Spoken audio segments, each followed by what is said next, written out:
section of the Battle of Ideas, and I'm really pleased to welcome you to the debate on, well, it's not really a debate, it's more of a discussion on what makes life sacred, where we've got Dr. Stuart, Derbyshire, who's a senior lecturer in psychology at the University of Birmingham, and John Harris, who's the Lord Alliance Professor of Bioethics. I feel I should be tugging my forelock to Lord Alliances here at Manchester University. And we're going to be looking at the issue of the value of life. I'm very pleased to be here. I'm Anne Furedi. I'm the Chief Executive of British Pregnancy Advisory Service, which is an abortion provider. We're responsible for more than a quarter, not quite a third, of all of the terminations of pregnancy that take place in Britain. And I'm delighted to be in a position to listen to these two speakers, because one of the things that I get very frustrated about is that there's quite often an assumption that those of us who are involved in the care of women with unwanted pregnancies aren't concerned about the ethical or the moral issues, and that's something that belongs somewhere else. And what we often find is that certainly the clients that we see, the doctors that we have, and so on, are very concerned about just more than practicalities. You know, they're people who are thinking, who are intellectually alive, and who want to discuss some of these broader issues. And so the question of the value of life and when it begins to matter is something that I think is very important to all of us right across the score. So before I ask John to speak to us first, can I ask you to, if you have one of these, or if you have a mobile phone, can you turn it off now? Because it really interferes with the PA system and you'll get lots of sort of buzzing and feedback. So if you can deal with that, including you, John, and then we can get on to listening to John and Stuart. Thank you. I hope people can hear me if I stand up, because when I talk about the value of life, it's a very controversial issue, and I like to have very clear avenue to the door and be on my feet. The teaching hospital is on fire.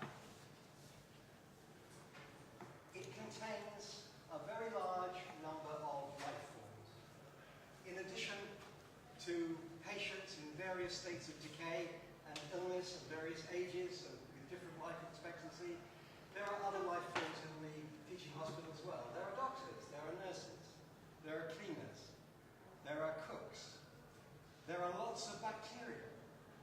There are, well, I'm speaking about a teaching hospital, not at the present. All of the teaching hospitals that I've been in recently have banished flowers and plants from the walls, but there used to be pot plants on the shelves and vases of flowers still semi-alive on the bedside tables of the patients.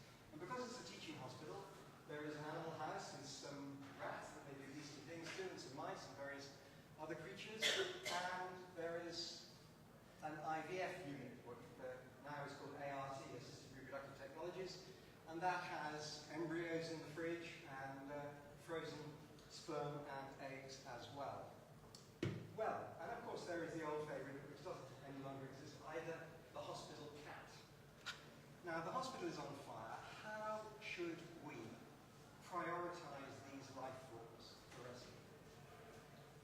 What or who should get rescued first? Now I hope, because you're all decent moral people, you already know the answer to this question.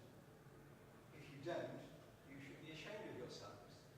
But that shows that you actually do know, you have in your mind quite a well worked out conception of the respective values of different life forms and how important you think they are. Now my question today is, can we actually provide a theoretical framework that would explain ways of priority in the circumstances that I just outlined? Now, in the next 20 minutes or so, I'm going to give an answer to that question. I'm going to answer the question, what is the value of life? By that question, I mean, what is it that makes a life worth saving, and how worth saving is it? So that's what I mean by the value of life. Is it very complex or metaphysical? I'm going to answer that question. Experience has told me that you won't like the answer. I certainly hope you won't like the answer,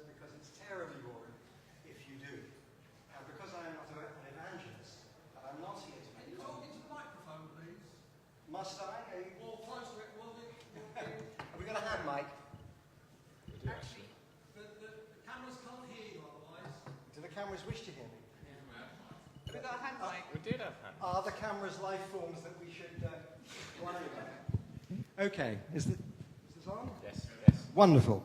I can still pace about then. And as I was saying, I am not an evangelist, so I don't care. I'm not here to make converts. I don't care whether you agree with me or not. No points for agreement. Quite the reverse. But anyway, this is going to be my answer to this question. Now, if we can answer this question, we will also solve many of the ethical problems that face us in the life sciences and in healthcare.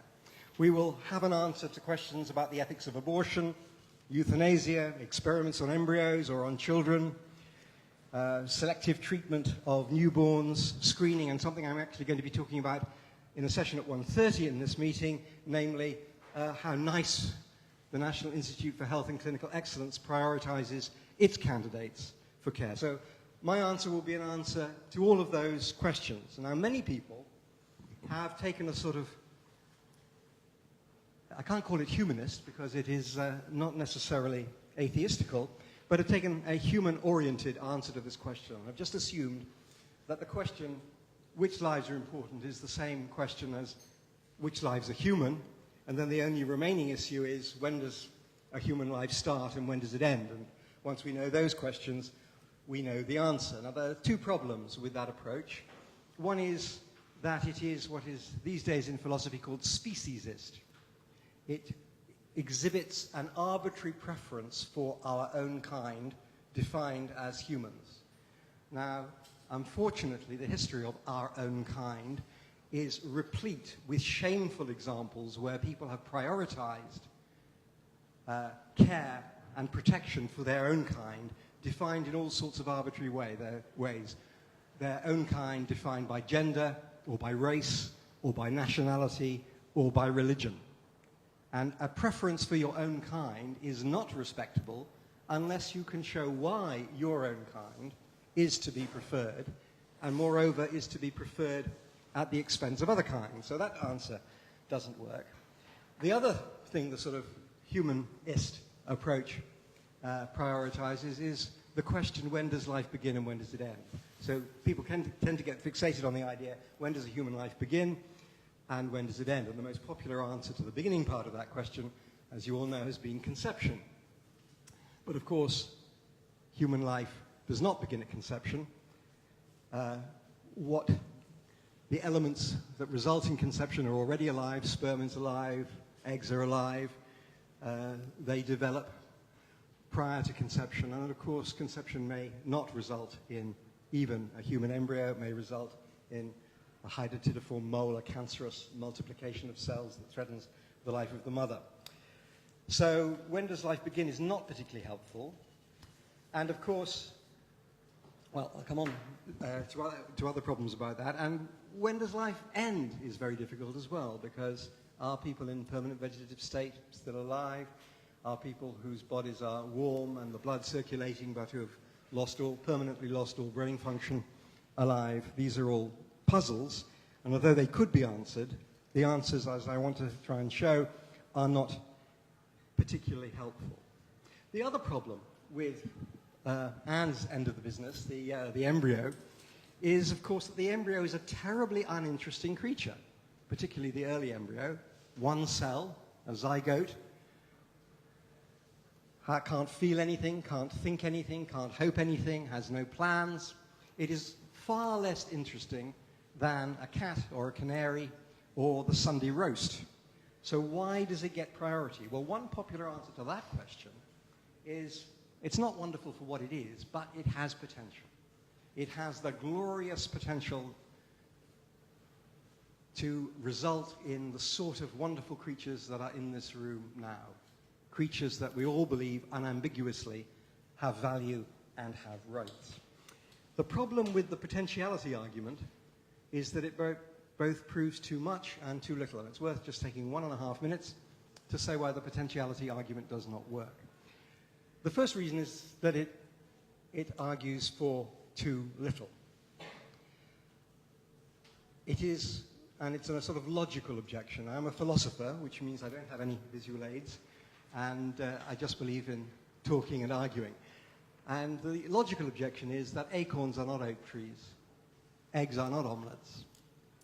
It doesn't follow logically from the fact that something has a piece of potential that it is entitled to or must be protected for that reason. We in this room, I used to say this, I don't think it's true anymore, but I'll say it anyway. This is a falsehood, but many people will think it's true. Everybody in this room shares one very important piece of potential. We are all potentially dead meat. But I hope none of you think that that gives any of you a reason to treat any others of you as if you were already dead meat. In other words, even if it is true that we're quite sure, which I am not actually, I think probably immortality is possible, but that's another lecture and another story. Even if you think it is beyond peradventure certain that we are all dead meat, nothing follows as to how we are to be treated before we are dead meat. The second problem is that the potentiality argument argues too much, because not only human embryos have human potential. Now, I wanted a flip chart. As a philosopher, the white heat of technology reaches me only insofar as a blackboard or a flip chart, and I haven't got one. But I will gesture. You will now use your imaginations, which I know are highly developed because you are valuable human individuals. So, here is an aggressive little bugger, which is drawing an arrow here. That's a sperm, and here is an unfertilized egg. Here is a zygote, a single fertilized cell, and over here is the famous Leonardo picture of the man in all his glory, a fully developed human being. Now, the potentiality argument says that the zygote is protected, valuable, and important because it has the potential to become a glorious creature like you and me. But something has the potential to become a zygote. In fact, many things have the potential to become a zygote. And therefore, whatever has that potential shares the moral importance of the potential of becoming a glorious creature like you and me. So we know what has the potential to become a zygote. Firstly, it's the unfertilized egg and the sperm. But it's also, of course, thanks to recent work in biology, the nucleus of any cell in your body. Thanks to cloning techniques, and also thanks to reprogramming techniques, any skin cell on the surface of your body. So lots of things have the potential to become protected. And if the potentiality argument is sound, then we are committed to an ethic of actualizing human potential. And that means I've fortunately a relatively young audience in the room this morning. That means that all of you have much more important things to do than listen to the rest of my talk. Those of you who are still of age to reproduce should be off doing it, because you could actualize the human potential present at this moment in your body. And even those of us who are a bit past reproduction could go and get our cells cloned and so on. It's a very exhausting ethic, particularly for women, but it might be the right one, and I recommend it to you. But it's problematic. So the conventional stories about what gets value and why don't work. We're not valuable because of our species membership, which is arbitrary. We're not valuable because of our potential, or neither are human embryos. So what is valuable? Now, in the last 10 minutes of my talk, I'm going to answer that question, I hope. Pretty tall order, but I'm going to do it. Our question so far has been, what is the value of life? But I now want you to think about another question. What is the meaning of life? Now, I am a philosopher by training, and you might have thought that questions like what is the meaning of life are just the sorts of things that we philosophers are paid to do.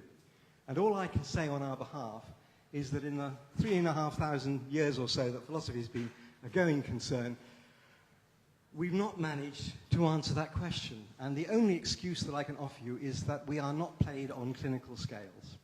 As an academic, we get much less money than my clinician colleagues, which is, for me, that is the explanation of why the brightest people haven't been recruited into philosophy, and we haven't managed to crack the problem. But I'm going to have a go at it now, thanks to one brilliant contemporary philosopher who many of you will know and whose work you will know. And it is the late, great Douglas Adams. In his seminal 5-part trilogy, The Hitchhiker's Guide to the Galaxy, he famously posed this question: what is the meaning of life, the universe, and everything? And some pan-dimensional, hyper-intelligent beings gave the answer. As you know from the story or the film or the radio series, they constructed a super-intelligent computer called Deep Thought, which was programmed to provide the answer to this ultimate question. And they went and posed the question, and Deep Thought famously said, well, I can answer the question, but it'll be tricky.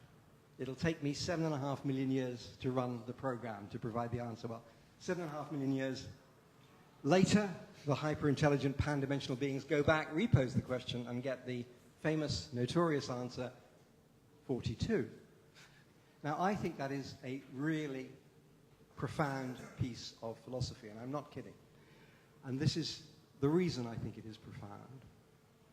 That clearly 42 is a very unsatisfactory answer to a question like what is the meaning of life, the universe, and everything.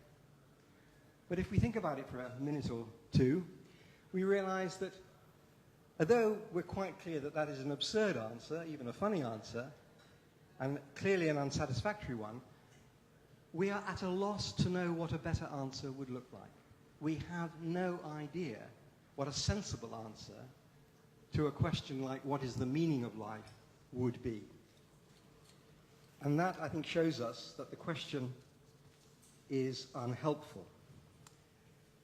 But if we return now to our question, what is the value of life, I think we do know what we're looking for. We do know what we're looking for. Let me recommend to you a thought experiment. We philosophers love thought experiments because although we're not paid very much, we're jolly cheap to hire. And I'm always saying this to the president of my university. I don't need a laboratory. I don't need animals to experiment on.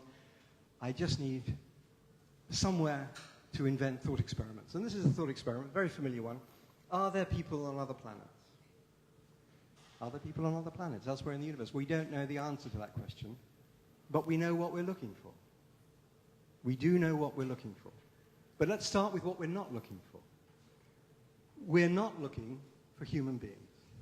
We're not assuming that if there are people on other planets, they will be humans like us. They may well be other species, or indeed they may be not organic at all, but construct themselves by mechanical construction rather than genetic reproduction. So we're not looking for humans, but we are looking for something particular. We're not looking for animals. We're not looking for plants. We're not looking for bits of machinery. We are looking for something, and we believe we will recognize it when we encounter it. Now imagine that the boot is on the other foot. Sorry about the mixed metaphors. And instead of us finding them, they find us. They arrive on Earth after their long interplanetary, interstellar journey, tired, but more importantly, hungry. What could we say about ourselves that should convince those extraterrestrials with the superior technology and power that they had found persons on another planet and that we were morally significantly different to other life forms, remembering our hospital example, morally significantly different to other life forms that they might encounter in the universe, and that the appropriate civilized response to us would be to have us for lunch in the social sense rather than in the culinary sense, that we could point elsewhere on the planet to food if they were very hungry. And if you're vegetarians, we can avoid pointing at the animals, we can just point at the lettuces. But we will be able to identify something organic that it's okay for them to eat, because all of us do the same. So we know roughly what we're looking for. Now, last point I wish to make. There is a very august philosophical tradition of trying to find an answer to this question. What is a person? That is to say, what is a morally significant individual? And this tradition in the modern period if I can call it that, resulted from the work of John Locke in the middle of the 17th century. And this is his famous definition of person, which he deliberately set out to define in a way that didn't beg the question about humans. And he said this: we must consider what person stands for, which I think is a thinking, intelligent being that has reason and reflection and can consider itself the same thinking thing in different times and places, which it does only by that consciousness which is inseparable from thinking and seems to me essential to it, it being impossible for anyone to perceive without perceiving that he does perceive. So Locke is making a sort of minimal self-consciousness, not just perceiving, but perceiving that you perceive, not just simple awareness, but awareness of awareness as the defining characteristic. Well, last point I wish to make. Another thought experiment. Write down now the 50 things that make life worth living for you in rank order of importance. And I shall collect them up afterwards and publish them on the internet with your names attached, and everybody will have riveting bedtime reading, I hope. Now, at this point, I always totally lose confidence in my ability as a lecturer and teacher, because nobody does what I ask them to do. Nobody is writing. This is terrible embarrassment for me, but you're very wise, because I've already threatened you with publishing it on the net with your names attached. But what is interesting to me about this exercise, for theoretical reasons, is not what you would put on the list, although I hope that that would satisfy my prurient interest and give me lots of bedtime reading, but not what you put on the list, but that you, I hope, that there are things that make your lives worth living. That life is something that you value, and you value for reasons. And you could probably think about what those reasons were.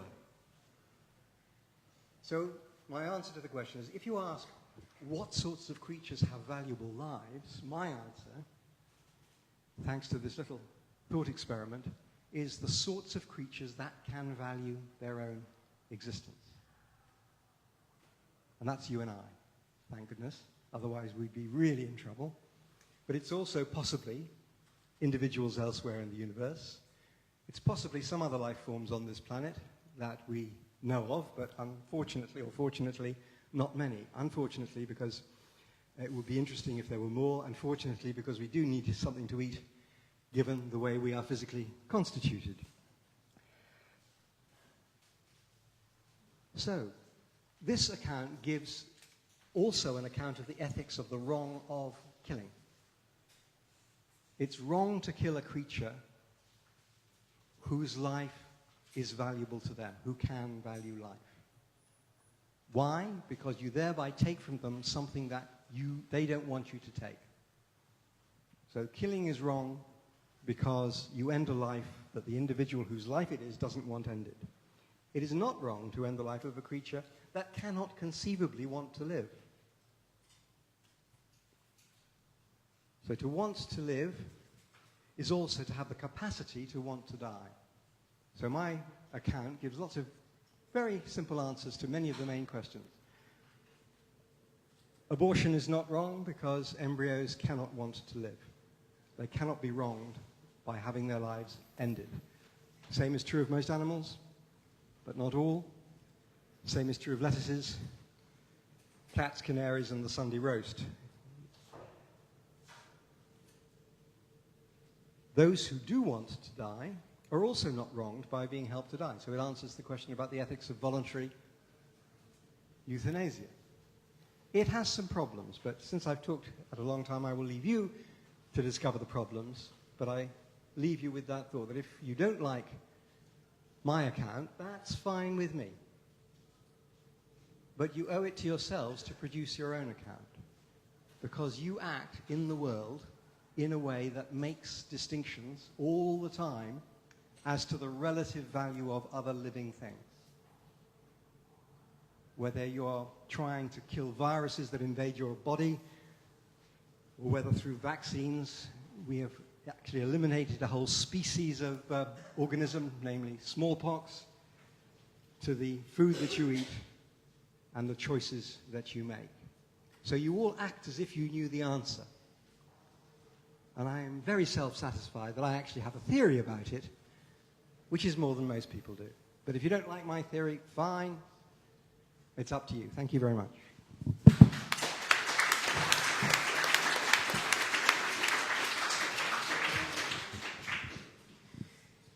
Thank you, John. So what John seems to be doing here is to say that there's a distinction.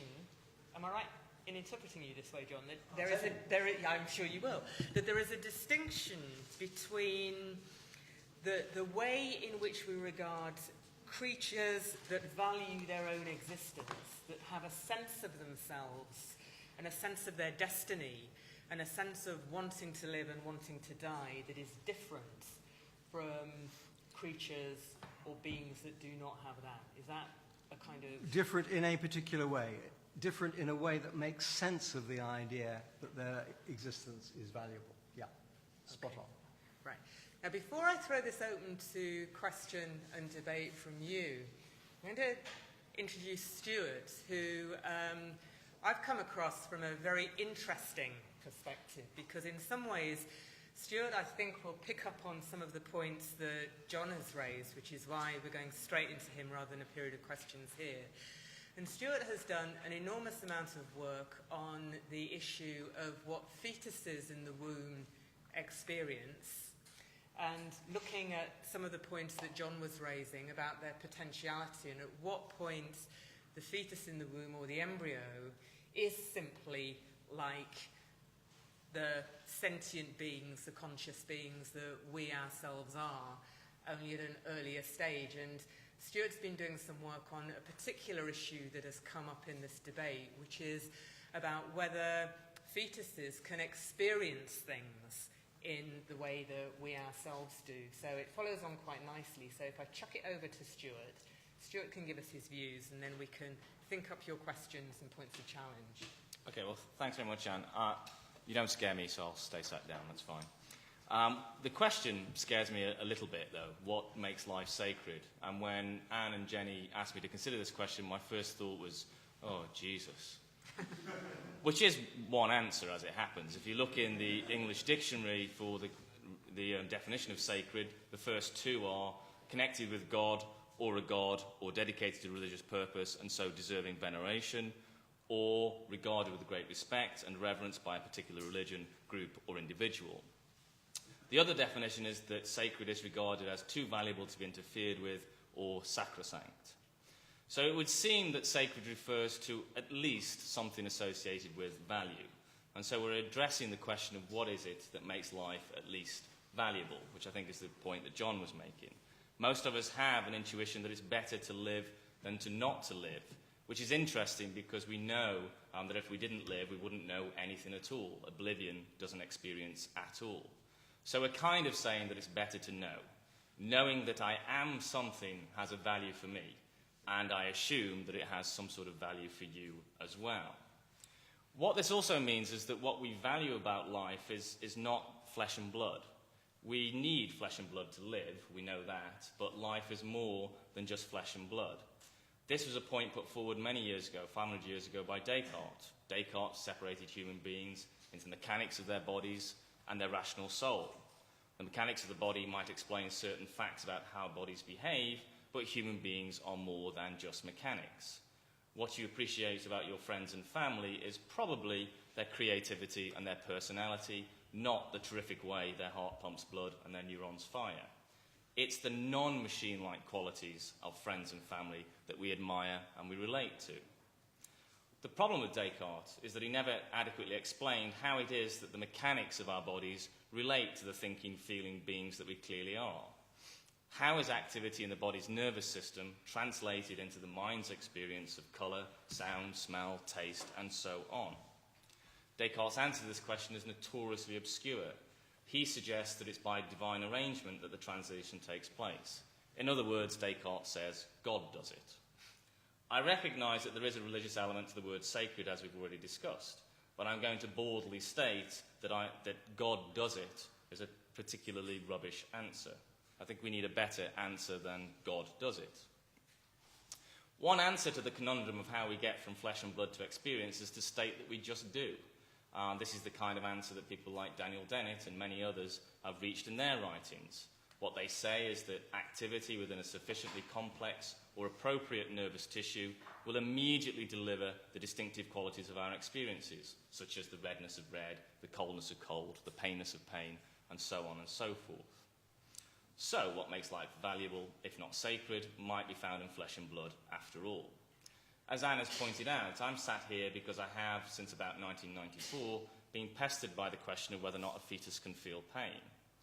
A seemingly obvious way to answer the question of whether or not the fetus can feel pain is to ask what are the biological systems necessary for pain and when do they appear in development. A quick answer is that we need receptors in the skin to detect threats to tissue, and those receptors need to be connected to parts of the brain that can interpret the threat. The receptors, the connections, and the relevant parts of the brain are all developed by about 24 weeks gestation. Thus, the fetus can feel pain after 24 weeks, but not before. And you can perform this same trick with respect to any sensation or experience you like: vision, hearing, taste, and so on and so forth. As it happens, I don't like that answer either. I recognize, of course, that neural pathways in the brain play an important role in sensory experience. Heads full of sawdust don't feel anything at all. And I understand that there's an intimate relationship between your feeling of pain and anything else, and the receptors that respond to the stimulus, and the pathways from those receptors to your brain. All of that is undeniable. But again, I'm going to boldly state that answering the question of what makes life sacred with "the brain does it" is only slightly less rubbish than answering it with "God does it." Tallis has argued, far more eloquent than I, that the brain is massively overrated. I agree with Ray Tallis. I'm frankly quite sick of the brain. It's always hanging around, vying for attention, pulling at my shirt tails, telling me that it can solve all my problems. It can't. My retort to the idea that the brain does it can be stated quite simply. Whatever it is that nervous tissue does, I'm quite certain that it does not feel. It doesn't feel because cells cannot feel. Only persons can feel. Interpretations of consciousness that start and finish in the brain consistently run up against this hard problem that conscious events cannot be reduced to neuronal activity. Conscious experience just doesn't feel like the firing of neurons, cannot be reduced to the firing of neurons, or computations, or functional sequences, or, as the somewhat awkward philosopher Ted Hondrich has explained, we cannot reduce our conscious experience to a macroscopic quantum coherence with Bose-Einstein condensates combining and microtubules microtubuling. Asserting that activity in nervous tissue generates consciousness fails because there's nothing within neural activity that can explain consciousness. Neuroscience cannot provide any principled basis for distinguishing one conscious state from another. And neuroscientists have, for example, declared emotional and physical pain to be the same thing because they both activate the same part of the brain. That is an amazing conceit. Emotional pain feels extremely different from physical pain. The pain of a broken heart is not the same as the pain of a broken leg. If neuroscience cannot tell the difference between the pain of a broken heart and the pain of a broken leg, then there's probably something wrong with neuroscience. Believing that consciousness somehow falls out of mechanical processes automatically has also led neuroscientists to declare that individual brain parts, individual cells, robots, computers, thermostats, and even rocks have some form of conscious existence. There's something badly wrong with the science that does that. So if it's not the brain that turns physics into experience, and if it's not God, then what is it? Well, I'm not sure. But I am sure that we need something more than physics. There has to be something that allows the activity in nervous tissue to deliver feeling. And the nature of that something has to be beyond physical interactions, because physical interactions can only produce more physics. So I'm drawn towards the idea that something must involve activity between the physical and the mental. This is an idea that I think can work, at least a bit. And it essentially reduces to stating that feeling, experience, and knowledge arise as a consequence of a developmental process that is both physical or biological and social. And it's a process that takes us outside of our natural animal nature and into an unnatural human nature. And this is where I differ a little bit with John Harris. Our species membership per se might not make us valuable, but being human and growing up in human culture is intimately linked with what makes us uniquely different or special. It is intimately linked with what gives us the knowledge that I am something. So how does this work? Well, I don't know again, but this is my sort of guess at sort of how it works. So following birth, the infant is now in the immediate presence of conscious caregivers. Conscious caregivers now control and constrain the infant's behaviour. At first, the infant may live according to her own innate organisation, but gradually new forms of organisation, such as the circadian rhythms of night and day, the patterns of feeding and motion imposed by her caregivers, start to take hold. There's a pattern to life: crying, then food, darkness, sleep. These rhythms and patterns are the first source of information for the infant, and they connect the infant to the outside world and to the activities of caregivers with her own spontaneous behaviour. Normal eye gaze, for example, that might be mere gawping, can now be directed and organised during play. So the adult playmaker controls gaze and constructs visual attention by highlighting the structurally relevant features. The infant's natural ability to alight upon certain features of the world, such as eye gaze, facial features, contrast, meaningful actions, and so forth, is regulated and highlighted by the caregiver and presented back to the infant. The infant can now start to share in the point of view of the playmaker themselves. The shared point of view and the separation and framing of individual elements of experience provides a structure for the infant. Gradually, as the infant develops new physical capacities, such as memory, that structure becomes internalized and starts to direct the infant's own behavior. By grasping towards a toy, for example, the infant signals intent to a caregiver, but that intent is probably not explicit for the infant. It's implicit in the action, explicit to the caregiver, but not explicit to the infant. Gazing towards the toy in anticipation of its return also signals an implicit intent and an implicit awareness of action. Gradually, as the toy can be isolated in memory, the infant can hold on to the toy in memory and isolate it in her relationship to the caregiver, and consequently in her relation to the initial behaviour and in relation to the subsequent caregiver response. The beginning of explicit intent is there in the act, and it's the act that now picks out specific stimuli and organises the various responses into a form of action. So initially, it's the stimulus and caregiver that controls the infant's action through interaction and reward. The intent is explicit for the caregiver, but also implicit in the scenario. As the infant increasingly absorbs the rules of the game, she's able to shift her focus from the toy to the caregiver and to herself, and thus she steps between different points of view within the act. The infant begins to emerge to herself as she absorbs the implicit intent of the action and adopts the viewpoint of each external element. The outline of an I or a self starts to develop, and it is this I who does the experiencing. Sight, sounds and smells, touch and so on are endlessly fading in and out of experience, but we don't experience this as strange or fragmented because we can gather these experiences up into a faculty of I. That faculty of I exercises judgment and allows us to be located rather than submerged or drowned within stimulation. The late-term fetus and the newborn infant may have some equivalent neuronal activity associated with visual, auditory and tactile stimulation, but without this faculty of I, they have no means by which a singular experience can be isolated and experienced. Experience requires a conceptual apparatus to keep the relevant sensory activity highlighted and the irrelevant stuff suppressed. And the reason for that is quite simply because consciousness cannot experience everything at once. This conceptual apparatus, however, is not delivered directly by your biology, but is delivered through development, which, as I've suggested, is both a social and a physical process. So what is it that makes knowledge possible and thus makes life sacred? Well, I would argue it's not God, it's not our brain, but it's the I that does it.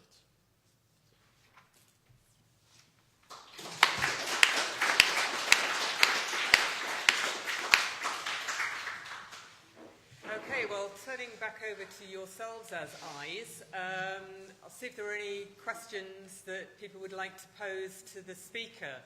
While you're thinking up your questions, there are two issues that trouble me out of what you've been saying. One is, I think the way that we've defined the value of life poses some real challenges about perhaps the difference between abortion and infanticide as being morally problematic. And I know I've raised this with John before, and it's one of those real pain-in-the-neck questions, but it always gets posed to me, and I find it really difficult to answer. What is it about the process of being born that shifts a real moral value framework? Because I think many of us can accept the whole notion of abortion as being different to somehow infanticide. And one of the easy ways of answering it is that, well, you know, when you talk about a newborn, you're talking about being able to act on something that doesn't impinge on the woman who's carrying it, whereas everything that you do when the fetus is in the womb impacts on the woman. But that doesn't seem to me to be a particularly good answer that has any intellectual integrity to it. It seems to be a sort of shifting of it. So I always feel like I cheat when I'm giving that answer. I'd really like to know a bit more about that. And then the other thing that I find is really challenging is this issue of speciesism. Because I've always felt that that quantity of consciousness, that quantity of knowing, is something that's bound up with humanness. And I was always very troubled by people like Peter Singer, who would somehow say that they could accept infanticide because they didn't accept that the newborn infant had a degree of consciousness, but they couldn't accept the killing of some of the higher level mammals because they felt that they did have something. So I'm kind of troubled by whether or not we can move on from a sense of consciousness as being human. So, but those are my questions. There was somebody had raised their hand here. Yeah, you in the middle. Yeah. Yeah, I was just going to actually raise exactly that question about the young babies as well. Sorry. Yeah, so just to reiterate the question about the young babies as well, and then a question for Stuart as well. On the science side of things, it's not something I'm an expert on, but do you accept this principle of what I think is called eliminative materialism, the idea that the science simply hasn't reached the point where we have the knowledge of the complexity of the human brain and the kind of science side of things, and that's the only reason that we have this kind of mysterious thing which gives us these kind of extra dimensions of awareness. So I was just wondering if you think that's a viable position, or is there something literally, you know, mystical or over and above the science which explains our consciousness? Okay, nice point. Okay, thank you. Then I'll get the speakers to come back and you can think of some more questions. Yeah. You're at the back waving the pen. Hi, Mark Taylor, school teacher. I think that in some ways both of you have given a sort of very individual answer to the question. John, for example, ended up by talking about life worth living. And Stuart, you talked a lot about processes. Although you criticised Descartes, you talked about processes, physical, social, biological, etc. I think in some ways you both moved, I think, away from a way that would open or answer the question more effectively, which is to say, in what sense is sacred a public concept? Because if we don't have the concept of sacredness outside ourselves as individuals, then we won't answer the question about what it means or what life is worth living. So I think in some ways both of you have sort of reduced the question, and I don't know that that's helping us address what it is that makes life sacred. My answer would be that in some way, whether you agree with it or not, you need some concept of the supernatural, something outside the natural life. Otherwise, that concept of sacredness can't really come in. The way that I might perceive it to be in existence today is just the secular concept of rights. Secular rights, coming from Locke, do actually imply that we have some kind of sacredness in the real political world that we live in. But I think you need to do. I would say you need to explore more the issue of how public this concept is, in order to answer it more effectively. Okay. John, Stuart, do you want to make a few comments back at this point? Give us a few answers, and then we can take a few more questions. Very quickly, on the first question, which is, I guess, the question about the distinction between abortion and infanticide. Now, it's a very puzzling question. In this country, the law allows termination of pregnancy, killing the fetus, right up to the end of the third trimester, right up to birth, on the ground of serious fetal handicap. Now, I'm sure nobody in this room, and certainly not me, thinks that people are less valuable because they're handicapped. So if it is okay, what you have to imagine is what happens in the passage down the birth canal such that at the inside end of the canal, the individual is unprotected, and at the outside end is protected. And imagining a very quick delivery, it's almost inconceivable that sort of the moral status of this individual can have changed in that passage of time. So consistency requires that it has the same status at either end. And of course, that consistency can move in either direction. You can say that means that infants have the same status as full-term fetuses, or you can say the reverse is true. So we have that dilemma. We want to resolve it by erring on the safe side, and that I think is probably the clearest defense of the legal distinctions between abortion and infanticide. But I was trying to answer, as it were, the bigger question, and that is what might justify our making that distinction. And I think I see no theoretical basis for distinguishing between abortion and infanticide. That doesn't mean that we shouldn't distinguish it in our law. We can do what we like with law. We can make whatever laws we like. They don't have to be rational, fortunately. Otherwise, we'd have very little law.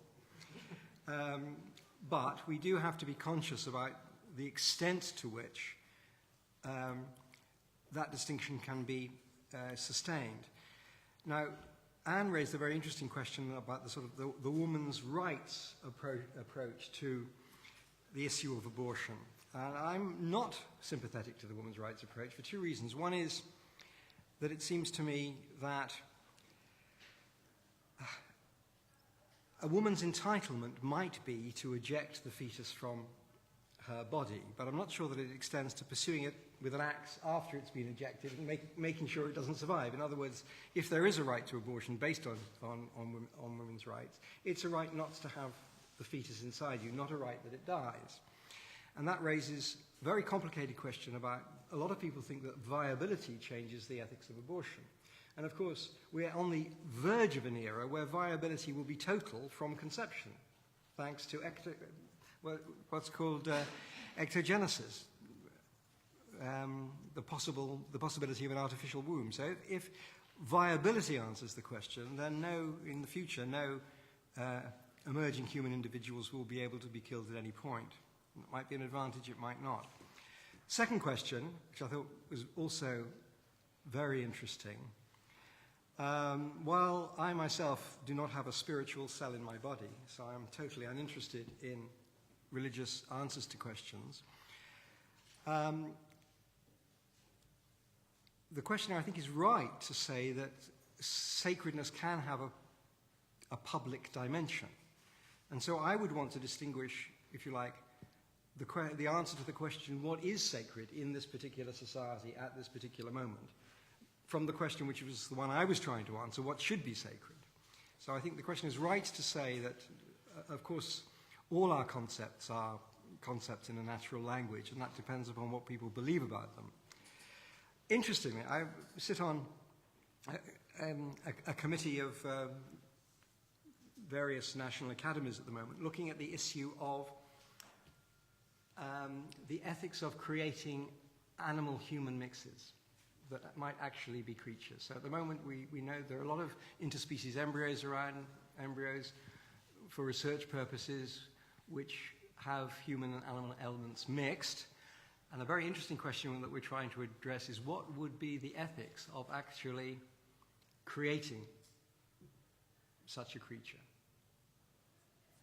And I think that is going to be, it's not a question for today because nobody's planning to create such a creature, but it is, like all of these questions, something that we need to think about before it's done rather than after somebody does it and we don't know what to think. But I wrote a paper just last year called Taking the Human Out of Human Rights, in which I'm interested in the question of what rights individuals have in virtue of the sorts of individuals they are, including animals, rather than just thinking there's human rights and there's a whole range of other things. So that's my initial response. Blimey, well that gives us some food for thought. Stuart? Stuart, Well, comments? I think I have a slightly different take on the abortion infanticide question. I think actually birth does matter, and it's not an arbitrary event. Before birth, the fetus is integrated into the woman's uterus. It is a part of her physiology. There is nothing that you can do to the fetus without doing something to the woman. And I think actually that does matter. That does make a difference. After birth, they are two separate entities, and now they can be treated in law as two separate entities, and it's fairly straightforward. I take the point and the skittishness about the day before birth versus the day after birth. You know, what really is the difference there in terms of what the fetus is? It doesn't magically transform into a different creature. And there I think maybe I should head for the door on this one. I think you can make a case for infanticide not being a particularly terrible thing. I'm not saying I want to live in that world, but you could make the case that the first 6 months of life, there isn't much, if any, experience. There's not a lot going on. What we value about life is experience and knowledge, and so losing life in that early period of life is not a major problem. In times when infant mortality rates were very, very high, that kind of was the attitude that people took. You know, you didn't get too attached in the first 6 months because your baby might not make it that long. And there have been societies where they don't consider babies to be human until they reach a particular point of development. I'm not advocating that we have that kind of society. I think the fact that we don't is a sign of progress and it's a good thing. But I am aware that you can make those kind of rational arguments as John has suggested. As for the more complex understanding of the brain, I'm always being accused of being mystical, and it upsets me greatly. I'm not trying to be mystical. I think a better understanding of the brain will give us a better understanding of the brain, and that would be very, very useful. If you want to understand how neurons fire, then you should study neurons. My point is that if you want to understand how people think, then you're going to, at some point, have to study thought. And ultimately, we want to bring these two things together. We will never bring these two things together if we think the answer always springs forth straight from the brain, and we don't have to consider things like culture and context. To try and give you a feel for what I mean, a touch is never just a touch. How you experience a touch depends always on context. You will never experience a pure touch. So a touch on the knee can be exciting, it can be threatening, it can be innocuous, and it depends entirely on the circumstances that you're in. If you're being touched by someone that you secretly want to be touched by, then that can be very exciting. If you're being touched by someone that you secretly or explicitly hate, then it can be very offensive and intrusive.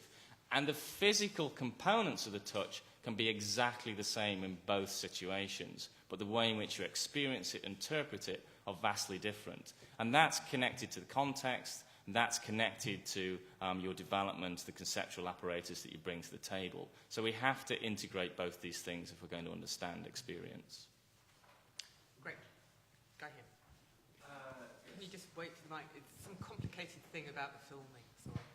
That's right. David Jones, I'm a bioethicist, which is just bioethics is just philosophy done badly, I think. So my question is really about philosophy. Don't get into the spat. And in general of the two talks, I was more interested in.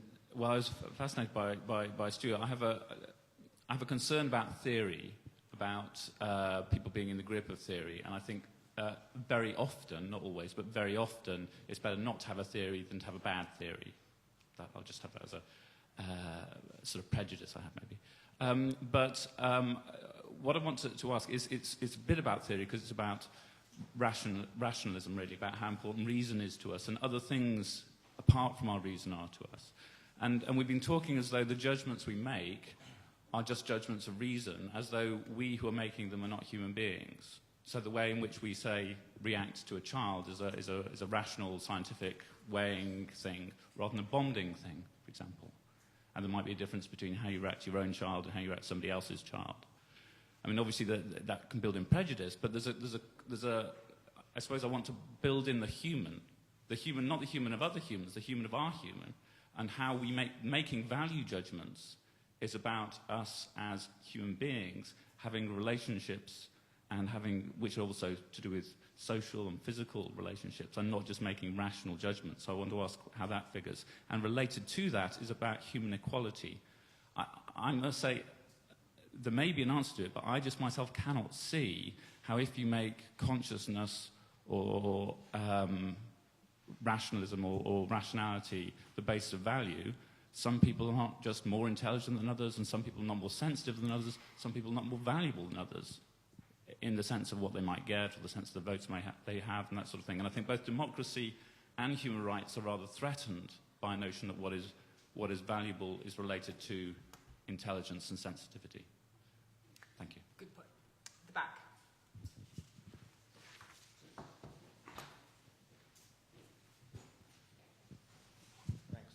It seems to me that looking at what makes life sacred in a kind of micro sense and trying to identify when life begins and so on is quite a modern thing. And certainly it appeals to a scientific world where it's something that you could try to measure. I'm not sure that that's where the kind of traditional morality comes from. And certainly biblically, I think far more important than thou shalt not kill, which put in a couple of abortions along the way, than to be celibate your whole life. The kind of celebration of celibacy in the later church is much more to do with culture, I think, than biblical morality. I think you can make a strong case celibacy is immoral in terms of biblical teaching. So that's kind of odd. But it's not to be completely crude about it and say that you can kill people as long as you have more children than people you kill, because there is an important moral difference, I think, as Stuart outlined. But also, I'd suggest that the morality does change over time, and I think that when the Bible was written, the family planning was not a thing, and so the idea that if you have the opportunity of life, that great gift, to turn it down would be a shocking thing. The fact that we have the possibility of family planning now means even if you believe in that kind of moral valuing of life, it makes abortion moral because you can still have other children, even children you would not have had if you have the child who's being aborted. In just the same way that modern medicine and social care makes infanticide immoral, because we have the possibility to bring that child up. So it seems to me that it's life itself that's valuable, and you don't actually have to be religious to believe in that. It's been fairly fundamental throughout culture, and you can see that societies that stop believing in childbirth and have declining rates, there's a decadence there, and I think that that people that's something that we do have to deal with. The kind of idea that family planning is there just to not have children, and the population itself is a problem, does indicate a certain decadence. Finally, I just think that the question of whether aliens should value human life, I don't really care. I don't expect a tiger to value human life, and just because he's intelligent, I don't see why aliens should. We might just have to fight them. Okay. Over here. Okay, so full disclosure, I study neuroscience, and I know that sometimes neuroscientists and psychologists don't get on very well. But I have to say that I think some of your statements about how the brain works, and this, I think you are searching for a secular soul. You are not satisfied with the mechanical nature of a human being, or more accurately, the biological nature of a human being. And I think that's a problem in general in humanism, that there's this idea that, okay, there's no God, but we can't just be biological. We can't value ourselves unless we're somehow special above that. And I just think some of the statements you made, like nervous tissue doesn't feel, cells can't feel, well, no, they don't. And consciousness, if it exists at all as an identifiable thing, as opposed to our subjective description of our experience, is not a property of an individual neuron. It's a property of a network. It's an emergent property of a system of something like 10 to the 10 cells firing, with each cell having an average of something like 10,000 connections. It's an incredibly large amount of computational power. And to say, as you said, conscious events don't feel like nervous firing, don't feel like neurons firing. Well, they do. That is what neurons firing feels like. And actually, you can't have an experience that isn't an experience of a change in your brain. And it's perfectly right to say that culture is part of what builds a human being and part of what builds our self-identity. But the way that it does that is by changing our biology. The way that a child learns to see and recognize things is reflected in a change in brain architecture. And a child born with defective vision of some kind has a different brain architecture as a result of their inability to see. And I think that somehow looking for something beyond our biological reality to value our lives is is an error. We can value ourselves while still being realistic about what we are. We can value the fact that we are this amazing creation of biology.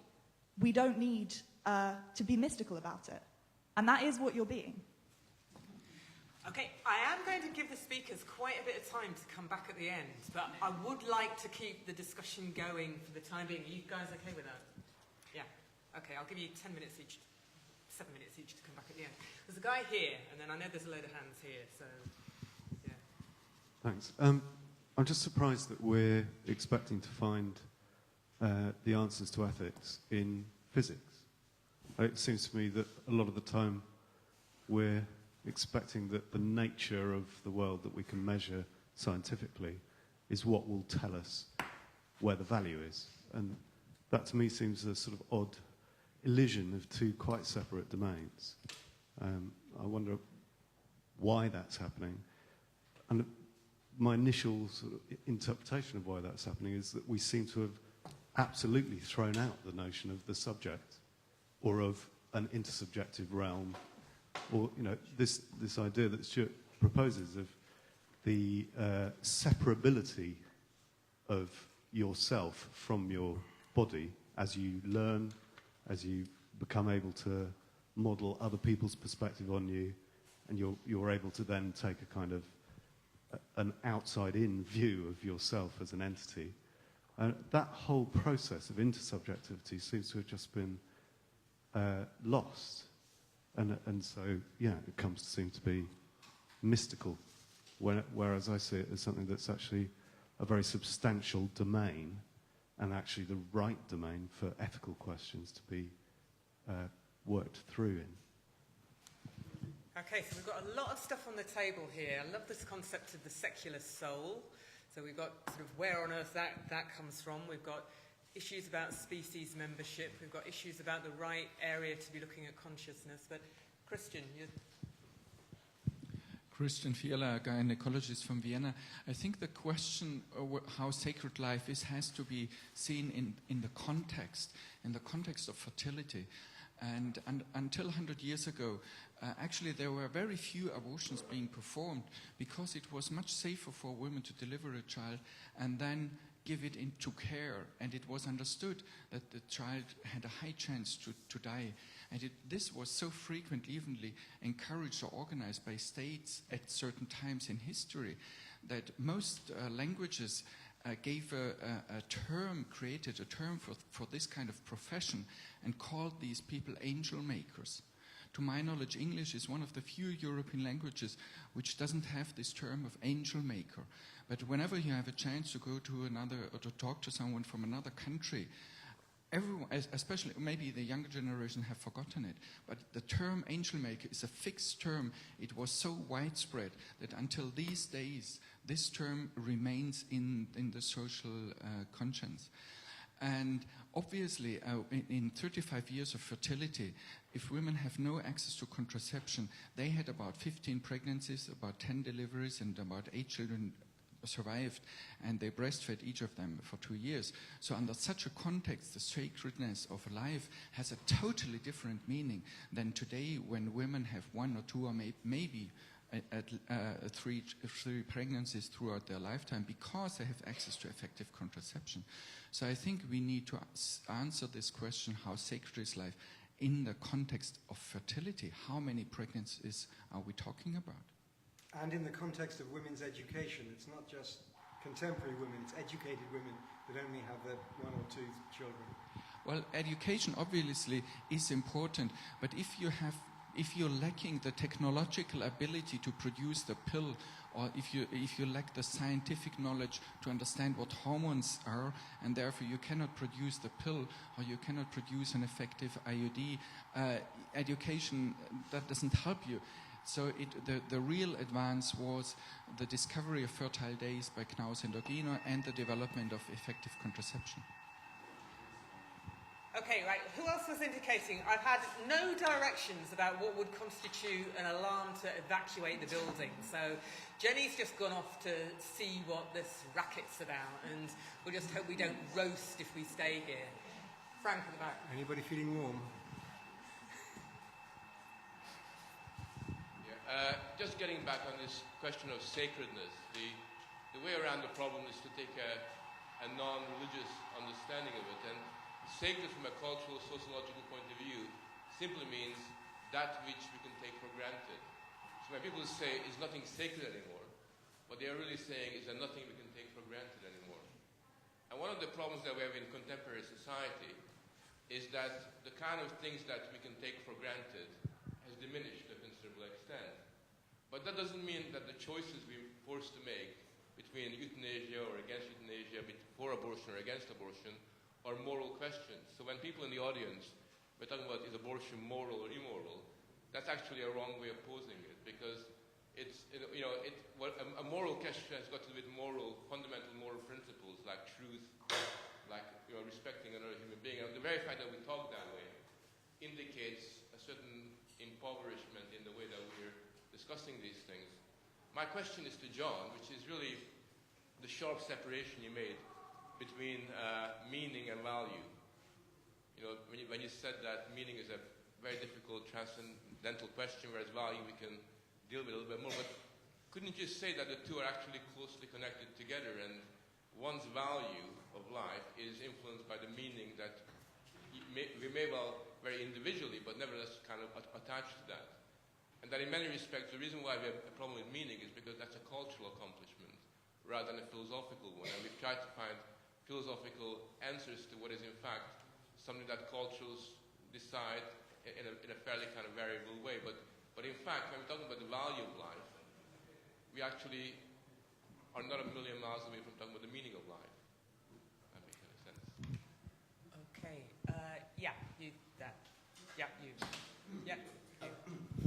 Thanks, Piers Ben. I've long puzzled about this question because it seems to me that although I could sort of, and often have in lectures and so on, rehearsed every argument on both sides, there always seems to be a certain arbitrariness about the stopping point, about the ultimate place where one says no more justification is necessary. Now, for example, it's very easy and very plausible, I think, for John Harris to say, well, if we really thought that being human rather than being a person was valuable, then we'd have to say that a one-day-old fertilized embryo was valuable, but that seems ridiculous. It's also very easy for the other side to say, well, if you think that it's okay to kill a 6-month-old fetus, then how can it not be okay to kill a 3-year-old or 6-month-old child? And again, that's a very plausible point, because as you, Anne, noted when you sort of nodded when somebody said, what is the real difference between the value of a fetus and the value of a neonate? Of course, it's very difficult to say what the difference is. And that's a point on which both John Harris and, say, the radical so-called pro-life people would agree. They both agree on that point. And the only sort of clincher, apparent clincher here, is to say, well, it's all about the woman's body. It's all about the relationship of the fetus to the woman's body.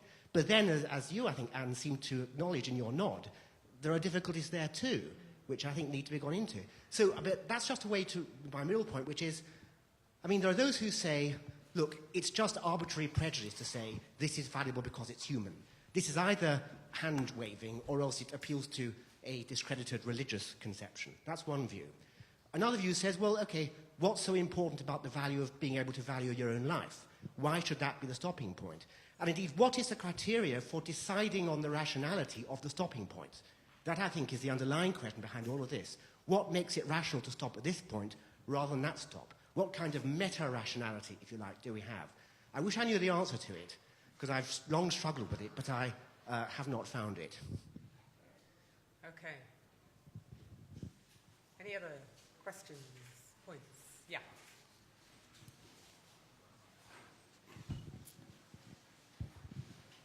Tilman Kluge from Germany. I'm a member of a so-called pro-life movement, but not of the military one.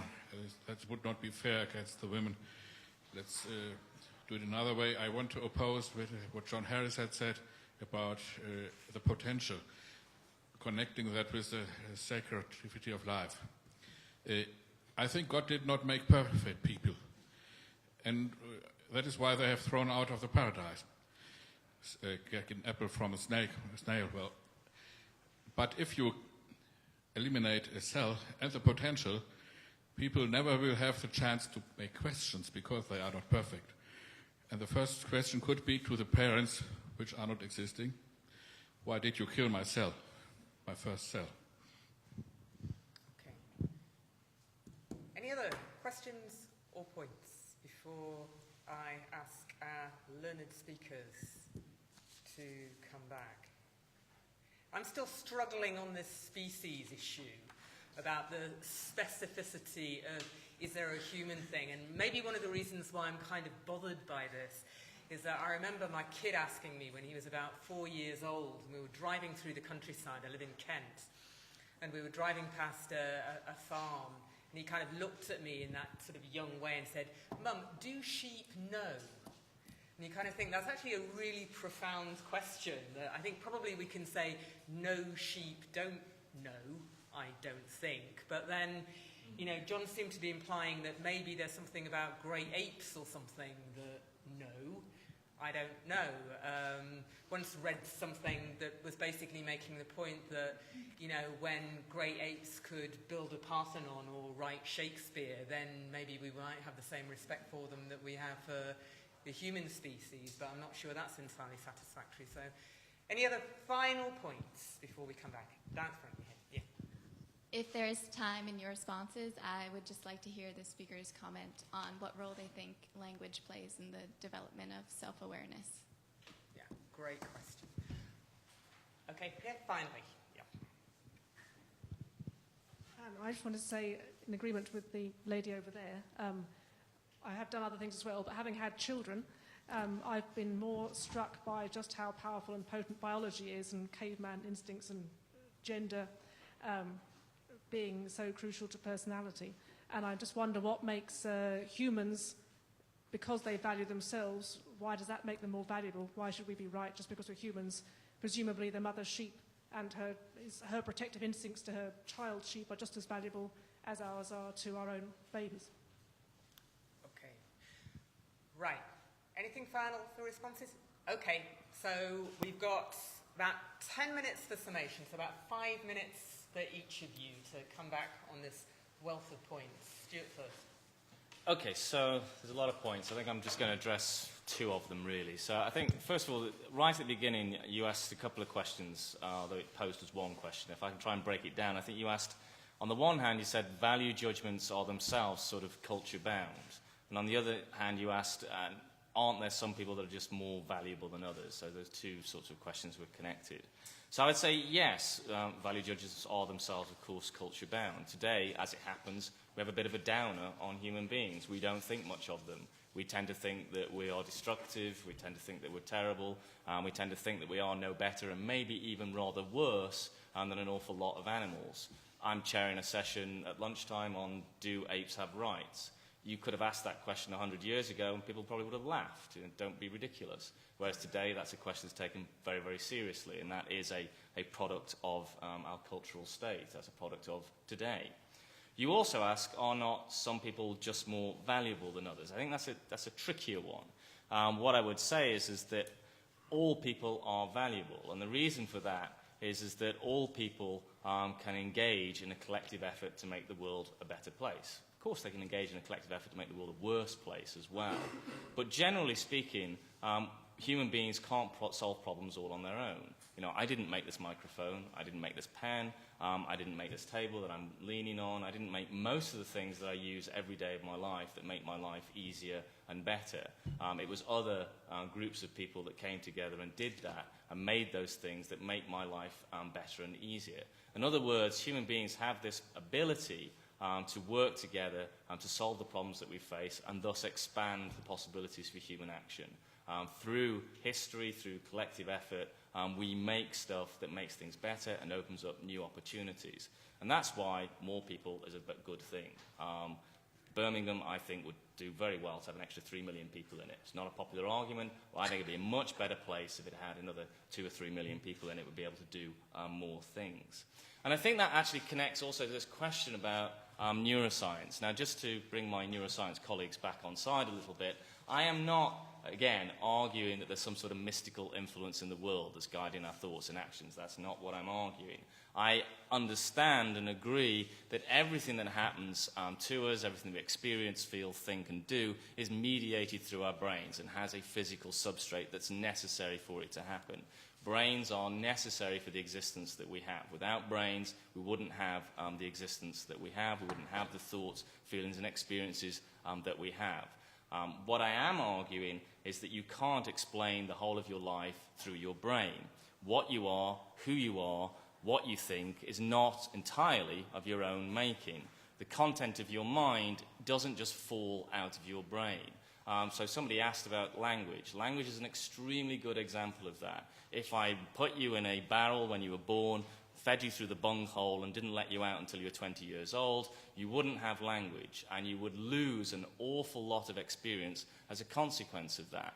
Language is not something that, again, just developed overnight, but has an enormous historical development to it. You have to go back in time a long way to find the origins of language. And it really matters. I'm going to end on this story about Nurse Ryan, which I pinched from Ray Tallis's book, The Infinite Kingdom of Space, which you should go and read. But what Tallis describes is a nurse who was explaining that they needed to move all the patients out of H ward into a different ward because H ward was about to be repainted. But he didn't say H ward, he said H ward. He stuck a meta H in the front of his H that wasn't necessary. And he immediately recognized his mistake and went bright red. Tallis says, he went so red he could see the redness right down to the roots of his hair. He was tremendously embarrassed by this. Now, if you ask a neuroscientist, how do you explain embarrassment, they'll say, well, what you do is you take a person, embarrass them, put them in a scanner, look at their brain while they're embarrassed. You'll find the neural circuits necessary for embarrassment, and through that you'll explain embarrassment. But, of course, that will work to an extent. Those neural circuits are necessary for embarrassment. If you take them out, you might not experience embarrassment. But that doesn't mean that it explains the embarrassment of Nurse Ryan. Nurse Ryan's embarrassment was born out of a language. Language itself was only a few thousand years old. It was born out of a convention that we drop the H at the front of H. And it was also born out of the fact that we know that working class kids tend to drop their H's and get smacked across the knuckles from it. It's an expression of social class. Social class is itself something that's quite modern. So all of that is necessary in order to understand Nurse Ryan's embarrassment. In other words, his embarrassment is like a glass boat opening out onto human history and the collective identity that human beings have created. It isn't a narrow thing that zones in on a piece of the neural cortex in order to describe his experience. That's what makes us uniquely human. It's not just our brains that done it.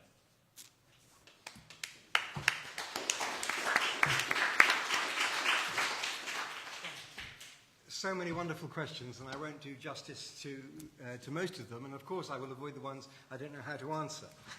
So if your question isn't addressed, it's because I'm evading it, not because it wasn't interesting.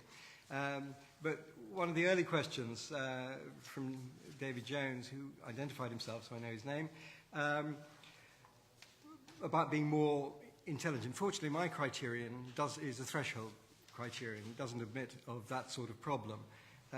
We can't be more capable of valuing life. We can be capable of valuing life more. So once you're able to value life, then you have a valuable life in my book, and it's a yes or no answer. So I don't have that problem. On the neuroscientist point, another example that I like to use on this is it can't just be brain states, and grief is the great example. If I were to come here and ashen-faced, and you said, what's the matter, John? And I said, oh, it's this terrible grief. And you said, oh, how awful. I mean, who's died? What's happened?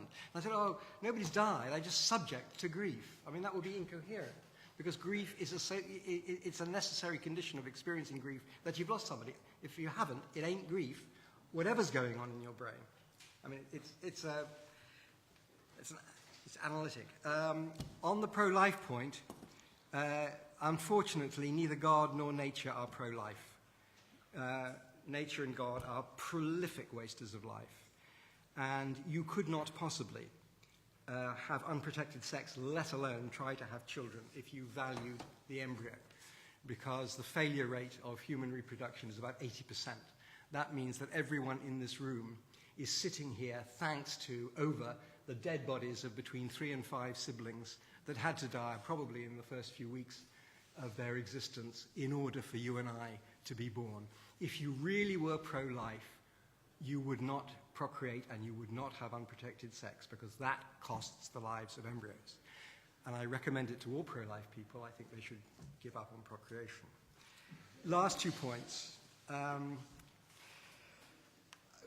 Very interesting point that Anne mentioned. I always, as a philosopher, I tend to worry about things. And I remember as an undergraduate looking at sheep being born in the spring and wondering why the sheep didn't look more amazed. I mean, how could they possibly know that they were pregnant and that they were about, and that what was coming out of them was sort of something normal? Because how could they connect? I often wonder actually how humans managed to connect sex with procreation. Jolly difficult. So why weren't they amazed? And the last question I want to do some justice to is your question about language. I think it's an absolutely vital question. And language, I define self-consciousness following Locke. Awareness of awareness is the defining characteristic of personhood. It's what enables us to value our own existence. Now, we do have a very reliable criterion of self-consciousness, and that is language. If you have language, then you are self-conscious. However, the puzzling question is, could you be self-conscious without language, which is the one that Stuart raised, or prior to language? I doubt it myself. I think language and self-consciousness, as it were, evolve, if that's the right word, together. But it's conceivable. But why I say that is because I think thought requires a medium. We don't just have thoughts that then get translated into language. Language is, as it were, the medium in which thoughts arise. And if that is right, then it probably is the case that language is not only is a necessary condition of self-consciousness, not simply a sufficient condition of it. But I could be wrong about that. So again, one wants to err on the safe side. But I think it's rather like, and it's not a defect of a theory that we don't know whether newborns or infants are self-conscious until they have language in which to tell us. It's rather like lots of conditions in medicine which are pre-symptomatic. Somebody has an illness and we don't have any tests for the illness except the symptoms, and they're in a pre-symptomatic state. We don't know whether they've got it or not, but when the symptoms show, then we do know, and I think language is like that. So we know for sure that language users are self-conscious. It is a problematic question as to whether pre-symptomatic individuals can be self-conscious. And if we had a test for it, that would be great, but we don't.